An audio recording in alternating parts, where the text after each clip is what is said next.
I rise today on a matter of personal and collective privilege. Ginoong Pangulo, simula po noong nakamit natin ang ating kalayaan, 8 bersyon ng konstitusyon ang umiral sa ating bansa.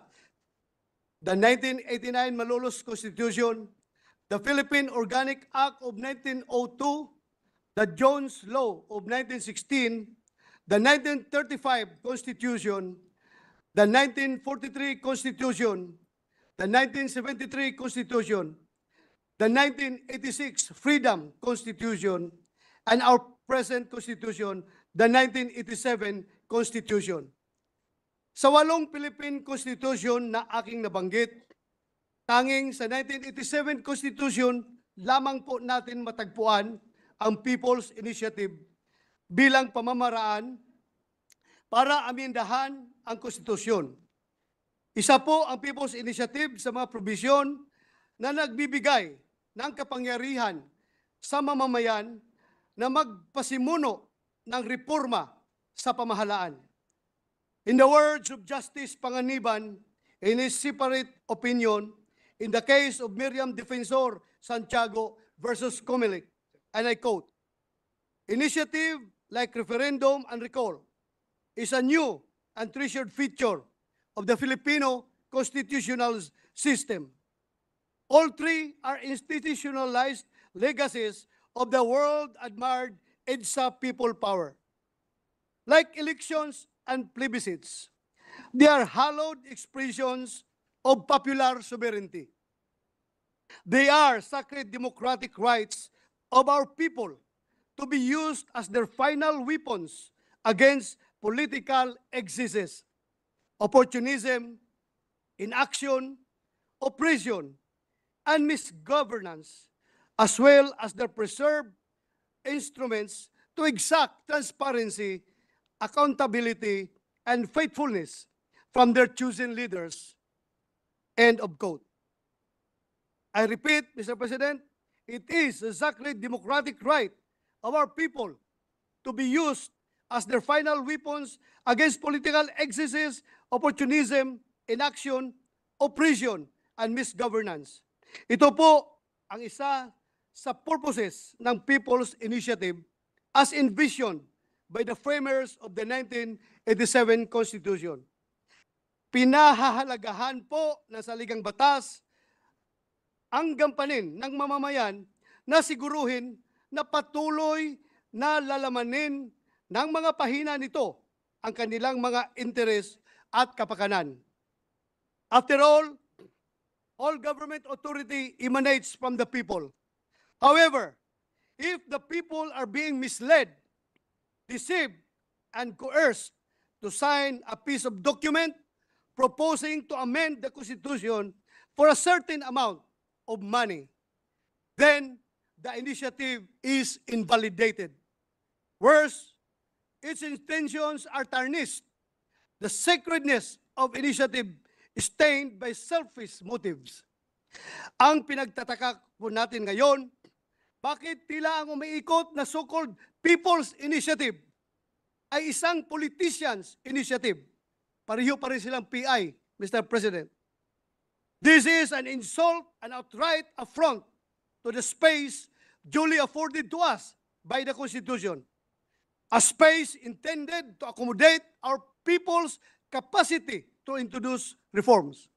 Ginoong Pangulo, mga kababayan, mayroon pong 3 pamamaraan upang baguhin ang mga titik ng ating konstitusyon.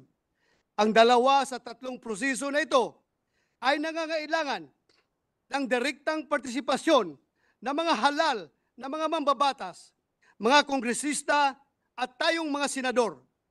Nag-iisa po ang pamamaraan na nakareserba para sa taong bayan para amendahan ang saligang batas. Ito po ang tinatawag natin na People's Initiative. Bakit po kaya hindi gamitin ng mga politician na nagsusulong na Politicians Initiative ang 2 pamamaraan na nasa konstitusyon kung gusto nilang baguhin ang ating saligang batas? Bakit hindi pa sapat sa ilang mga mamabatas na mapagkalooban ng 2 pagpipilian para baguhin ang konstitusyon.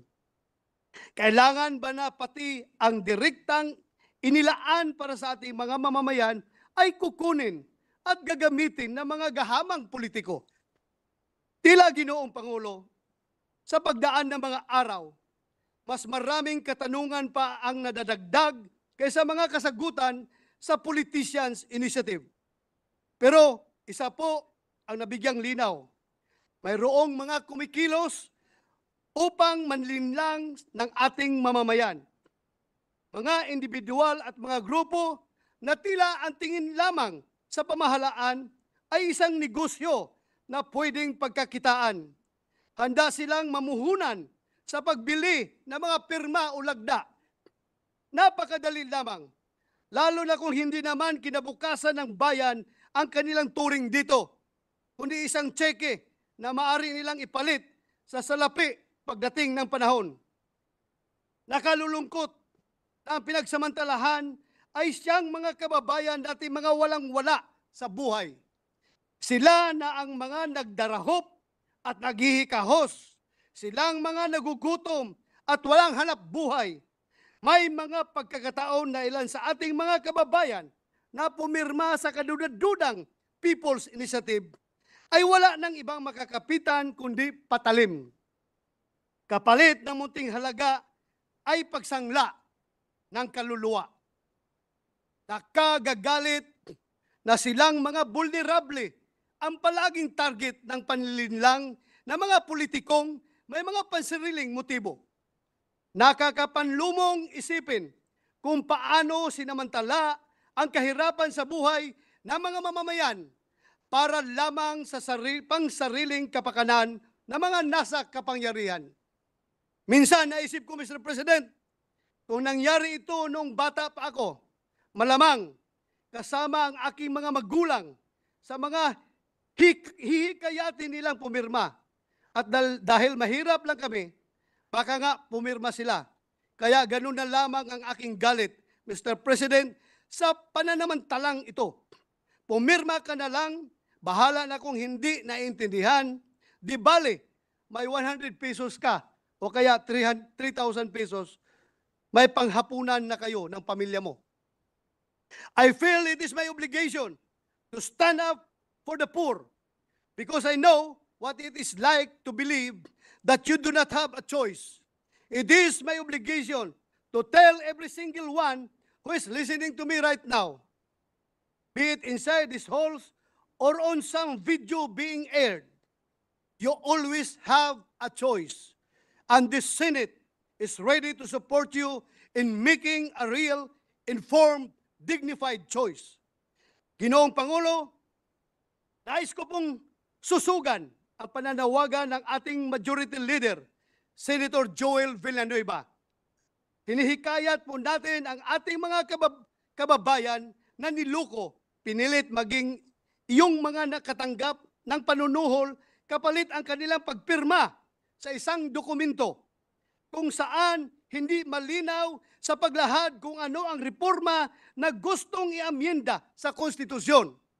Lumantad kayo at huwag matakot. Tulungan niyo po ang inyong Senado na pananagutin ang mga nagsamantalang sa mga kahinaan. Laging bukas ang bulwagan ng Senado at handang pangalagaan ang sinumang nais magsiwalat ng katotohanan at nagmamahal sa ating bayan. May kasabihan po tayo, walang manluloko kung walang magpapaloko. But you know, Mr. President, I think this saying is a case of victim blaming, lalong-lalo na sa sitwasyong ito. Sa kasalukuyang panahon, tingnan natin ito mula sa ibang perspektiba. Patawan ng parusa ang mga nanluloko at huwag ipataw ang sisi sa mga inosenteng naloko. If the ill-intentioned have done their part in attempting to distort and destroy the very spirit of initiative, I implore the Senate, let us not allow such distortion to succeed. Let us take the initiative, so to speak, to protect our people from sinister motives. Protect, most especially, the ones who are unable to do it for themselves. The Senate does not and will never infringe on the right of the people to exercise the right guaranteed by the Constitution. Justice Panganiban declares that, and I quote, the right to propose amendments to the Constitution is really a species of the right of free speech and free assembly. And certainly, it would be tyrannical and despotic to stop anyone from speaking freely and persuading others to conform to her beliefs. As the eminent Voltaire once said, I may disagree with what you say, but I will defend to the death your right to say it. After all, freedom is not really for the truth we agree with, but as Justice Holmes wrote, freedom for the truth that we hate. End of quote. I would like to assure our Filipino people that the Senate, as the last bastion of democracy, does and always will support the people's clamor to institute reforms, whether this would be crafting laws or amending the Constitution itself. The Senate exists because of the people, and we will continue to push for the uplifting of the life of every Filipino. In the event that our people would come to truly believe that it is only through their own efforts that they can rewrite the letters of the Constitution to a form and content that they think embodies their ideals, I am sure that the Senate will be the first to support.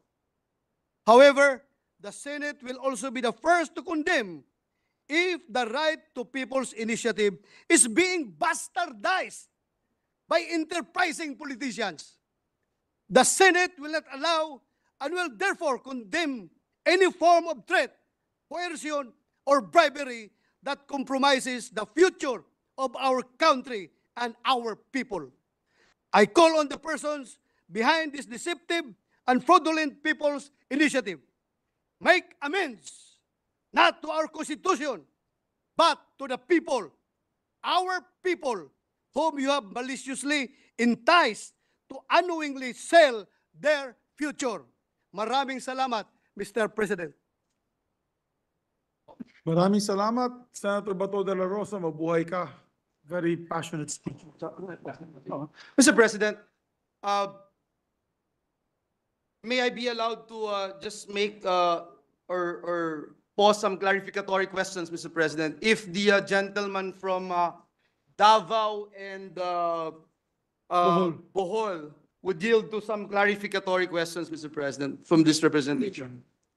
Yes, if he so wishes. Yes, Mr. President. Thank you, Mr. President. At the onset, Mr. President, let me state for the record my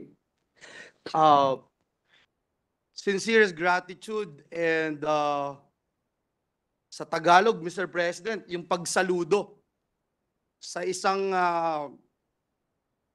senador na re-electionist ito, Mr. President. Hindi marunong matakot na gawin ang tama.